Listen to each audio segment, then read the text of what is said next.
Now we go with BigMike. Says, hi, I'm Mike, a self-taught 3D artist. Right now I'm at a bit of a crossroads and feeling unsure about which direction to take next. I started working in the video game industry just last year at an old sourcing studio. Awesome. In that time, I've learned a lot and worked as a generalist in various projects. It's been a great learning experience, but lately I've been feeling a little stuck, unsure of what to focus on moving forward. So far, I've mainly focused on creating realistic props. That's what you'll see most in my portfolio. I've also worked on both stylized and realistic materials. So a lot of work can be shared publicly because, yeah, I understand that. Lately, I've been going through a phase where I want to do so many things that I'm having trouble narrowing my focus. I've always had a strong interest in sci-fi and tech themes. Props starting to create full environments and what kind of aesthetic. From Revenue and 4A games. Okay, let's take a look. So, regarding NDA props, usually when the game ships, you are allowed, not all the time, depends on the contract, right? But you're allowed to share what you did for that game. My advice is, as soon as you see that the game ships, call your leads, call your boss or whatever, and ask them if it's possible to use that asset, because it's important. Now, I believe under NDA, most of us should be able to have like a private portfolio that you can share with possible or potential clients, and as long as it's not online, like an ArtStation piece, you should be fine. But yeah, man, this looks good. You got a lot of hard surface things, some crazy stuff. You get some simple assets. I'm not gonna really click on those for now. Let me go for some of the ones that I really like. This one looks cool.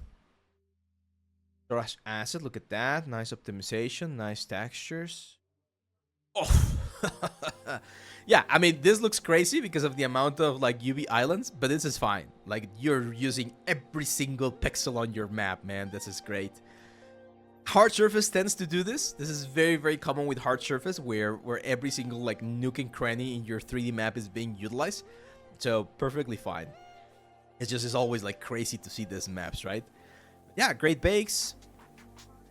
Yeah, this is a great asset. For Space Gears project, nice.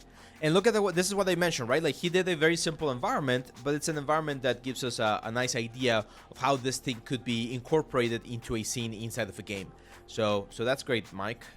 Very, very good on that one. This one, I'm not sure. I'm not sure if it's the color choices or the texture. I like the backpack. The weapon, I'm not sure. This is a nice integration with the snow. Yeah, I'm not sure. I mean, this is just personal preference. This is one of my opinions, right? Like, I don't particularly love this particular weapon, but the execution is nice. What's this? Eat a boar and insect. Okay, nice. How about wireframe on this guy? A wireframe on this guy would be great as well. A lot of UDEMs. Okay, so here's my advice for you, man, because you already have a really, really good understanding of the process. Like, your textures looks great, your modeling looks great, your presentation looks really nice as well. I can see that you understand the pipelines. Your UVs are immaculate. Like, they're perfect, man. Those are great UVs.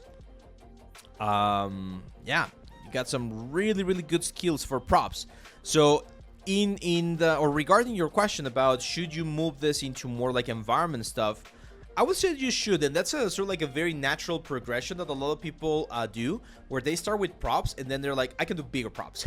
I can do bigger props. I can do like something that's a little bit more ambitious, and they start going into environment. Which environment, I don't want to say it's pretty much the same thing as props. It's not really the same thing, but it uses a lot of the tools. Like, it's easier for a prop artist to jump into environments than it is, for instance, for a character artist to jump into environments, right? Like, that would be my comparison, because there's other like types of skills and knowledge that you need for each of those elements.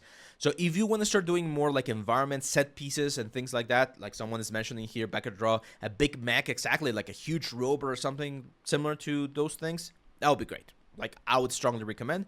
My advice for your portfolio is just maybe take out some of the stuff that's not as impressive. Like, for instance, this one right here, it's very dark.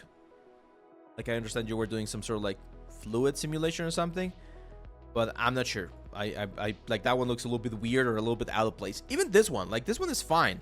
Like, I know I just mentioned on the other elements, like, hey, you might want to like try to do something that's a little bit more complex. This is the kind of assets that will be simple enough but complex enough that I think they're fine to have in a portfolio. because it's not something that you can just do in 2 hours, right? Like the barrel. It's something that definitely takes a little bit more time, and the fact that you actually show it inside of engine and everything, that's quite nice. Very good attention to detail on the textures and everything. So this one is good. I like those kind of assets because they're clean. Even though they're simple, they're clean, and it's not a bad idea. This one, on the other hand, is the kind of stuff that I might be like, hey, you know what? Do we really need this little cup right here?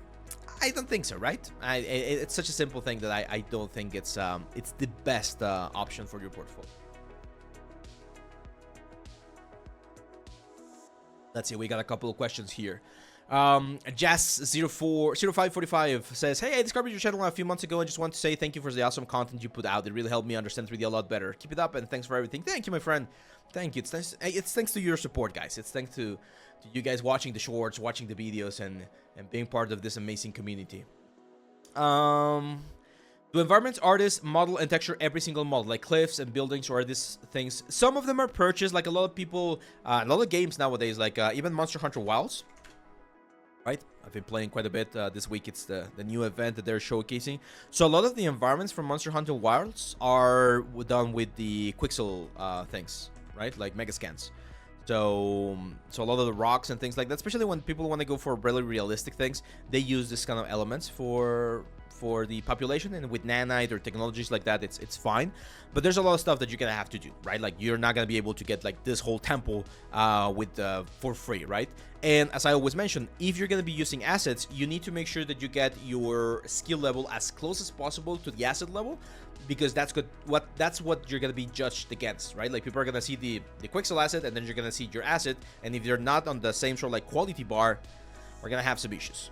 So yeah, good stuff, Mike. Good stuff. Keep up the good work. And again, if you want to start going towards Remedy or 4A games, look at what they've done. Look at the art style and the games that they've done, and work on making sure you get as close as possible to that kind of style and that kind of development.